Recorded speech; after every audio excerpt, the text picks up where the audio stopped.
آپ کے ایک دانے سے اللہ تعالیٰ کی ذات اس میں سے 100 دانے نکالتی ہے۔ مجھے آپ یہ بتائیں کہ کیا یہ 100 دانے کے لیے آپ نے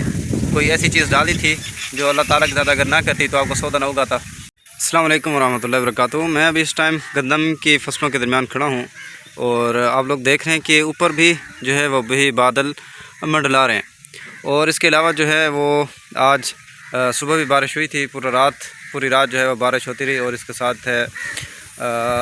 کل سپیر سے بارش شروع ہوئی تھی 4 بجے سے۔ تو اصل بات یہ ہے کہ جب سے ہم نے عید گزاری ہے، عید منائی ہے، رمضان المبارک میں بھی بارش ہوتی رہی، اور اس کے ساتھ جو ہے وہ اب بھی بارش لگاتار جاری ہے، تقریباً 20-25 دن ہونے والے۔ تو میرا اصل میں مقصد ویڈیو بنانے کا یہ ہے کہ کیا وجہ ہے کہ ہماری فصلیں بھی پک جاتی ہیں۔ گرمیوں میں جب فصل پک جاتی ہے تو اس ٹائم بھی بارش ہوتی ہے، اس ٹائم بھی ابھی گرمی تو اس کو نہیں کہہ سکتے ہم، ٹھیک ہے، ابھی تو گرمیوں کو سٹارٹ ہے، شروع ہے ابھی گرمیوں کا، تو اب بھی جو ہے وہ فصلیں پکی ہوئی ہیں، گندم کی فصل جو ہے وہ پھر بارشیں شروع ہیں، اور جب گرمیوں میں فصلیں پک جاتی ہیں اگست میں تو اس ٹائم جو ہے وہ سیلاب آ جاتا ہے۔ تو آخر کیا وجہ جس کی وجہ سے ہماری جو ہے یہ فصلیں تباہ ہو جاتی ہیں؟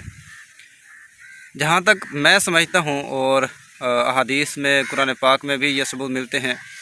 کہ جب تک ہم لوگ کسان لوگ جو ہیں وہ فصلوں کا حق ادا نہیں کریں گے، اللہ تعالیٰ کا جو ہم پر فریضہ ہے وہ ادا نہیں کریں گے، تو اس ٹائم تک جو ہے وہ اسی طرح کے آفات ہمارے اوپر آتی رہیں گی۔ یہ مشہور جو ہے وہ واقعات ہمارے سامنے ہیں۔ ایک واقعہ میں آپ کو بتاتا ہوں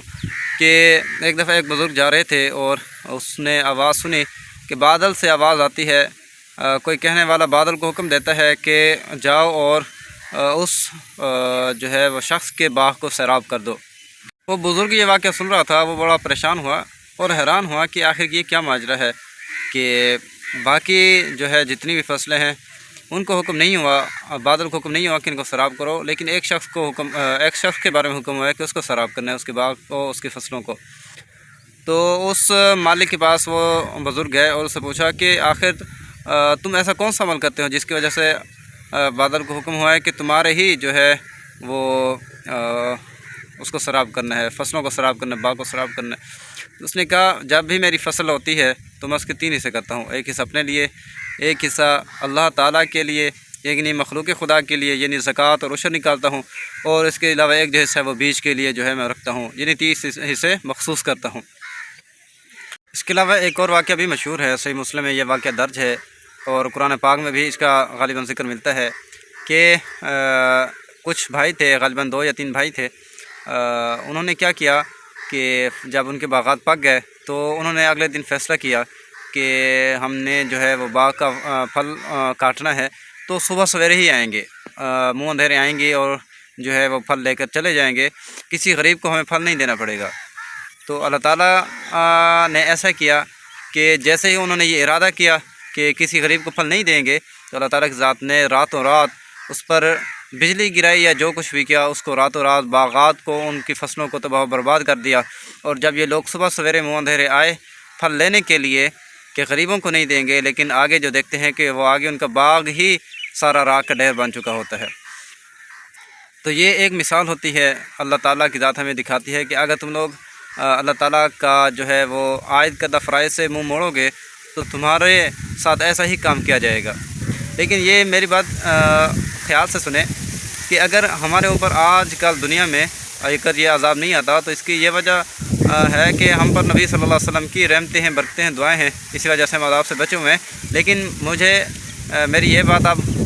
ذہن میں رکھیں کہ آپ کبھی بھی جہنم کے عذاب سے اور قبر کے عذاب سے نہیں بچ سکتے، کیونکہ یہ جو مال ہوتا ہے، یہ جو فرض ہے، یہ غریبوں کا حق ہے اور یہ آپ کو دینا ہی دینا ہے۔ آج اگر ہمارے ملک میں غربت زیادہ ہے تو اس کی وجہ یہ ہے کہ ہمارے کسان بہت زیادہ حد تک خود غرض اور لالچی ہو چکے ہیں، غریبوں کا حق ان کو دیتے نہیں ہیں۔ آپ ایک دانہ اگانے کی کوشش کرتے ہیں، یعنی بیج میں ڈالتے ہیں ایک دانے کا، اور آپ کے ایک دانے سے اللہ تعالیٰ کی ذات اس میں سے 100 دانے نکالتی ہے۔ مجھے آپ یہ بتائیں کہ کیا یہ 100 دانے کے لیے آپ نے کوئی ایسی چیز ڈالی تھی جو اللہ تعالیٰ کی ذات اگر نہ کرتی تو آپ کو 100 دانہ اگاتا؟ کبھی بھی آپ کے پاس یہ اختیار نہیں تھا